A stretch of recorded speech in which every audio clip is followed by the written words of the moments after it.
KHOU 11 News at 6 is simulcast on these Spirit of Texas radio network stations. From KHOU TV Houston, the Spirit of Texas, this is 11 News. With Sylvan Rodriguez, Claire Casademont, Dr. Neil Frank with weather, and Kif Nielsen on sports. 11 News at 6. And yes, he will testify, and the jury will hear him. I think they're going to have to hear him. I think he owes it to the Ham family. This is unlike a typical criminal case that I usually get involved in. A flamboyant attorney says there is another side in a high-profile murder-kidnapping case that began last summer in West Houston and ended on a lonely mountain road in Colorado. Good evening. Testimony is about to get underway in Fort Bend County, where a Pearland man is accused of murdering the wife of a local rock band promoter. But what makes this capital murder trial unusual is that Spencer Corey Goodman admits he killed Cecile Ham, yet he has pleaded not guilty to the charge. Terry Elliott has our story. Former Pearland resident Spencer Corey Goodman continues to duck his head to cameras, just as he did when he was returned to Houston last August, charged with capital murder. Goodman has admitted killing Cecile Ham, the late wife of ZZ Top promoter Bill Ham, last July 2nd. The woman had just left this Memorial area drugstore when Goodman reportedly knocked her out and later murdered her using his fists. Ham's body was dumped in Freotown near Pearsall in south central Texas the next day. Goodman stole the woman's new red Cadillac and used her credit cards to make dozens of purchases throughout Texas. The three-time convict was later tracked to Eagle, Colorado, and led lawmen on a high-speed chase that ended when he crashed Ham's car into a boulder. In opening statements, Fort Bend County prosecutor Frank Briscoe told jurors, on July 2nd, Mrs. Ham was assaulted by the defendant, Spencer Corey Goodman, in a parking lot in Houston. He brought her to Fort Bend County, where he killed her. The state claims Goodman intentionally caused Ham's death, but defense attorney Rocket Rosen says murder was never his client's intent. The intent was obvious, to take the car. All right, that was the intent. The result was the death of a middle-aged lady. I do not believe that was his intent, to take that lady's life. I'll never believe that. Rosen says his biggest task is to convince the jury Goodman never set out to kill Ham. Testimony gets underway Monday, and the feeling is it could take 2 weeks to complete the trial. If Goodman is found guilty of capital murder, he faces the death penalty. Terry Elliott, 11 News, Richmond. Some very tough budget decisions today at Houston City Hall, with more painful choices to come. Today, City Council was forced to find money and pay cash to settle some legal claims. Council wanted to borrow the money by selling bonds. Instead, Mayor Bob Lanier had to go to the chalkboard to describe the options. The city controller had blocked the original idea. And the mayor now says his budget plans are on the brink of disaster. You're looking at more of cancellation of projects, or you're looking at layoffs, or you're looking at tax increases. To my mind, to bring up those kinds of scenarios is not helpful to the discussion. I don't believe they're realistic, I don't believe they're necessary, and I don't believe they're appropriate to this situation. Grenius adds paying cash instead of using credit is tough, but he argues City Hall will be better off in the long run. When he ran for office last year, Mayor Bob Lanier promised that he would revitalize Houston's inner-city neighborhoods. Well, now the powers that be have apparently decided certain neighborhoods aren't worth saving. Bruce Halford tells us one community activist warns that spending money on some areas at the expense of others is a recipe for disaster. Tommy Heads Jr. comes to the 4th Ward about twice a week to collect bottles and cans. The 4th Ward is not on the list of neighborhoods the Lanier administration plans to improve. Neither is most of the 5th Ward, where Tommy Heads lives. Well, they're not living out there. Those are the ones that make the decision, not living out there. They don't care. They don't care. He seemed shocked to hear the argument that some neighborhoods, this one included, are just too far gone to worry about. They're worth saving. That's right. Why? Why? Some of these people have been living out here all their lives, in every section of town, all their lives. That's part of their life. They should save it. And what we're communicating to the people that live in neighborhoods like this is that there's no hope. You can just forget about it. Robert Rivera grew up in this neighborhood. It's called Cottage Grove. It's one of dozens in the city where streets are narrow and sidewalks are almost non-existent. Today, Rivera runs the Metropolitan Organization, Houston's largest inner-city civic association. What about the reasoning that it's not good to put money into neighborhoods that are lost anyway, apparently?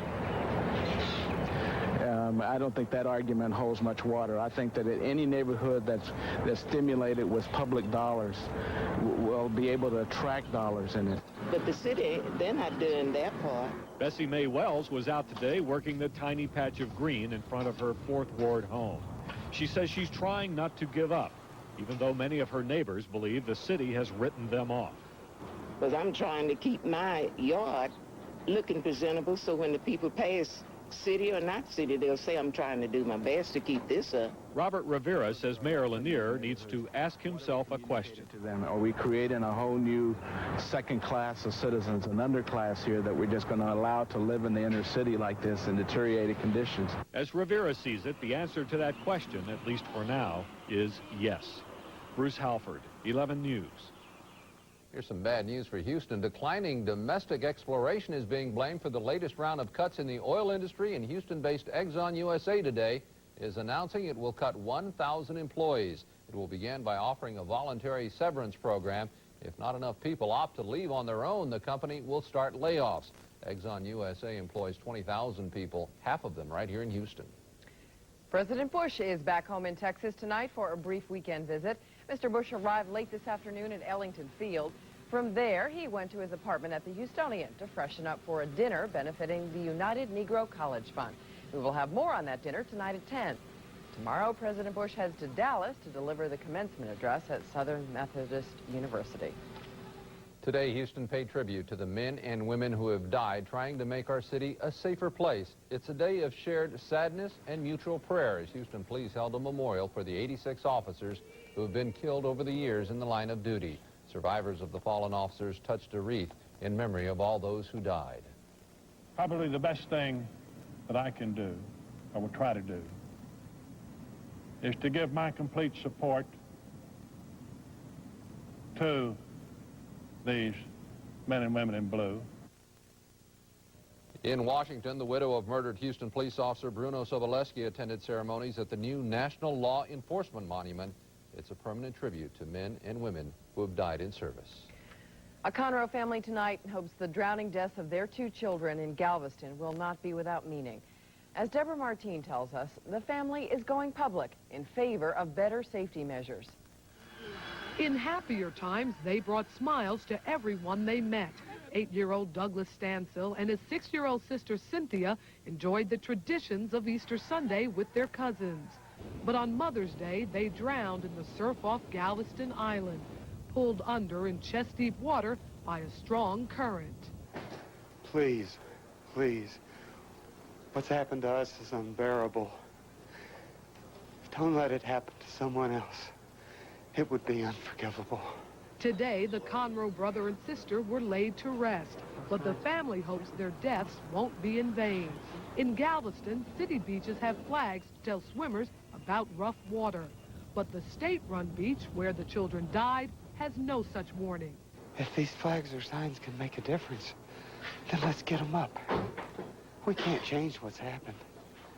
Well, let's get them up. I think the flag system is a very good idea. I have small children of my own, and the beaches, it's dangerous, and the public needs to be warned about it. Yet the state beach lacks the most basic life-saving equipment. There are no lifeguards, throw rings, floats, or lifeboats. Only signs that say, swim at your own risk. If someone gets in trouble, they notify the headquarters. We come out. We are all trained in CPR, first aid. State officials are looking into a flag system, but how can anyone run a beach from a distance? Just by patrolling, peace officers and park rangers patrolling the beach. City beaches have lifeguards and a flag system. The often seen yellow flags mean caution. Red flags mean wind and waves are high. Blue flags warn of jellyfish. But flags aren't always enough. this is not a lake. It's not a swimming pool. When they bring their children to the beach, they need to stay with their children. Meanwhile, a grieving father can only thank those who share his loss. Deborah Martine, 11 News. For the first time since the Endeavour astronauts captured and repaired that crippled satellite, they talked about what it felt like to reach up and grab it. Astronauts say even though they trained intensively for more than a year, there is really no way to simulate what they faced in space. They had to improvise in order to grab that elusive satellite. We've talked a lot in the last day or two about how a lot of people on the ground must have been watching the TV and saw us make the capture and then say to themselves, well, now what are they going to do with it? And I have to admit, we kind of wondered the same thing at the time because it wasn't really obvious how we were going to get that 9,000 pounds turned around and get the capture box. Nice outfits there. The first flight of Endeavour will end tomorrow. The astronauts will return to Houston on Sunday. Well, trying to keep up with 6 teenage boys is certainly a big undertaking. Up next, a woman who's making life in Houston's barrios a little easier for some young men who live there. Well, it looked like rain for most of the day anyway, but so far we've managed to get just a few drops here in the downtown area. Neil will tell us what's in store for the weekend. A little bit later, the governor gets a new set of wheels. Tonight in our Spirit of Texas salute, we meet a woman whose full-time job is to take care of the legal needs of abused and battered children. Yet Connie Howell spends her free time as a mentor to 6 Hispanic teens, boys who may have followed a different path if it were not for Miss Connie. For 10 to 15 hours a day, Connie Howell is the director of the legal department for Children's Protective Services. Stacks of legal briefs command her attention until she turns to her I Have a Dream corner. This was a trip we took at spring break. For the last 2 years, she has arranged camping trips, field trips to Austin and Washington, D.C. More importantly, she has shown 6 boys from the barrio that someone cares. The problem is, I can't hit the basket. Even though she would be more comfortable in a court of law, she is willing to learn from the boys on a different court. This is my stress relief because the kids are pure joy to watch them grow and develop, and they're really energizing. She found the boys through the I Have a Dream program. She even sold her personal car to buy a used van so that Miss Connie's boys could all travel together. What does she mean to you? Like my mom, my second mom, when I'm in trouble or something. Juan's big smile belies the rough life his 14 years have seen here in the 4th Ward. Miss Connie seems to draw out tenderness. And I really love Miss Connie because she cares for us just like I care for her. And she's a real nice lady. They see me as somebody who is behind them, who cares, who's supportive, and I think that can really counterbalance the influences of gangs and drugs and community. They had this meeting about if you have a problem with your mom, and my mom came and she talked with Miss Connie, and it worked out. Did you feel good about that? Yeah, yes, yeah.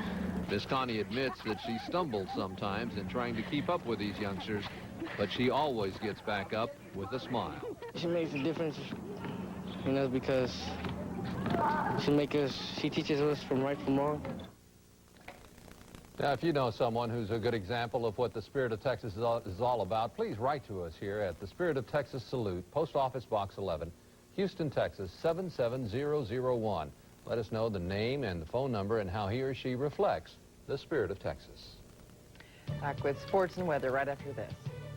You may notice we all have blue ribbons on. Of course, that's to honor the police officers. Honoring those people that mean so much to us in our community, the police officers. Well, they're playing golf senior style in Kingwood. It's the Doug Sanders Celebrity Classic. Let's check with Matt Musel. Matt, are they still playing out there? Yes, Giff, a number of golfers still out on the course. Let's take a look at some of the early first-round action here because at present we have 2 clubhouse leaders. We have co-leaders at present. Larry Mowry here with a birdie putt on 16 to go 5 under par. And then the next group right behind Mowry on 16 included Bobby Nichols, and he 2 birdies on 16 to go 5 under. But Nichols later bogeyed to go 4 under for the round. Now Mowry had a chance to go 6 under here on 18, but watch what happens.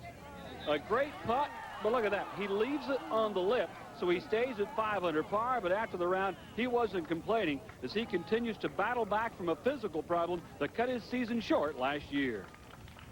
I'm happy. I'm recovering from a vertigo problem that I had last year, and trying to get my old game back, and I think we're just about getting there.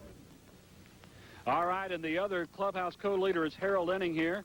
He finishes out at 5 under par. As for the big-name marquee players today, Arnold Palmer struggled around. Here for birdie on 16. Look at that. He misses it and then taps it in for par. He's at 1 under, 4 shots behind the leader. And Lee Trevino finished at 2 under par on the day. Mighty Mex won here in 1990, but not very happy with his round today. Again, he is 3 shots off the pace. Afterwards, he was wishing he had played with a different set of clubs. It was not a good day for me. It wasn't the greens, it wasn't the putting or anything. I just did not hit it. Believe it or not, I mean, this is how dumb I am. I'm using a brand new set of clubs this week. And I did not put the ball very close to the flag on the back 9 today. So breaking out the new set of clubs in a tournament, not a wise thing to do, Giff, but Lee Trevino only 3 shots off the lead. Now, here's the late story. Gibby Gilbert still out there on the course. There's a few holes left. He's 5 under. He could be our leader after all is said and done at the end of the day. Giff will have a complete report coming up at 10. Okay, Matt, that golf can be frustrating, can it? The Rockets are hoping their luck will hold out this weekend. The NBA's lottery is this Sunday. The Rockets are hoping their ping pong ball will turn up as the first pick of the draft. The Rockets have been pretty lucky as drafts go, winning 2 coin tosses, getting Ralph Sampson and Hakeem Olajuwon. Both times they had this clock with them, and they're hoping the charm will help them again. I think there's 3 or 4 great ball players up there at the top, but of course if we were lucky enough to get one of those, it gives us a lot of flexibility. Patterson would not comment on the Hakeem situation or whether Rudy Tomjanovich will come back as head coach. We'll have more on those stories as they develop. Tragedy at Indy this afternoon. For the first time in 10 years, a driver has been killed. Rookie Jovi Marcelo of the Philippines died after his car crashed in a warm-up lap at the Speedway. Doctors say Marcelo suffered head and chest injuries in the wreck, never regained consciousness. He was trying to become the first driver from the Philippines to race at Indy. And tonight at 10, Oiler quarterback Warren Moon is not a happy camper. We'll tell you why. All right, Giff. Thanks. We'll find out about the weekend weather right after this. Okay, a lot more rain today than we had anticipated. The result of the rain is because of 2 factors. Number 1, a wet, soggy atmosphere.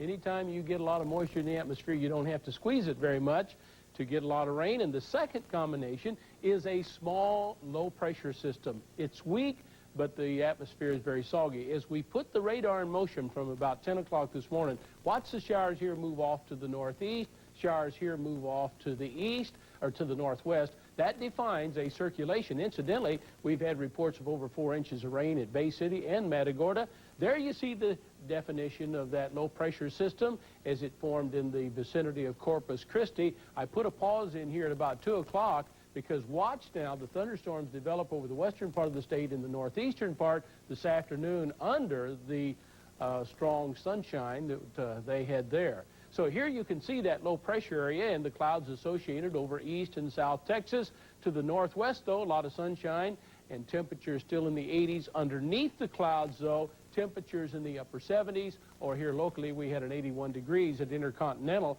Not a whole lot of rain in the immediate viewing area or the Houston-Galveston area, a little over an inch over on the west side, but the airport has only reported a 1/4 of an inch. Now here's the big picture.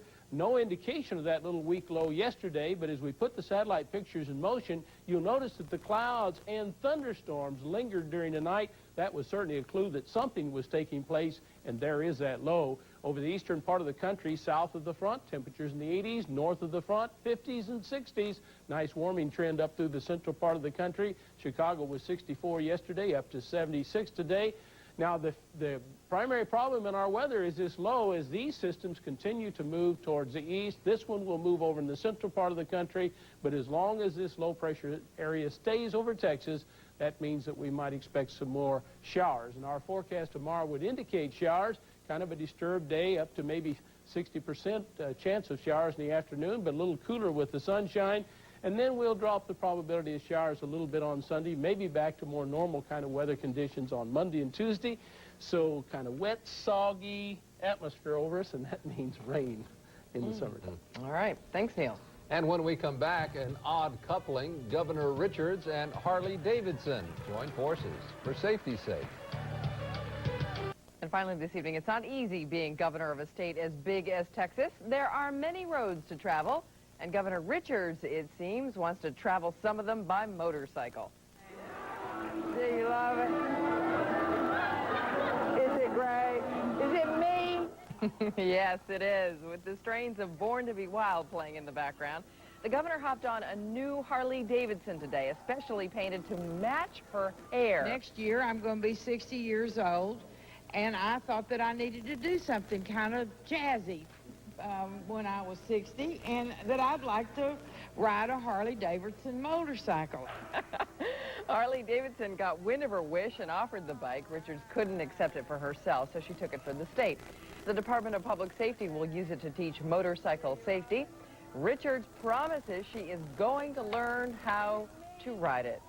Forget about politics for a moment. You got to admit, the woman has spunk, spirit. I bet she already knows how to ride one of those. That's our news. Have a nice weekend.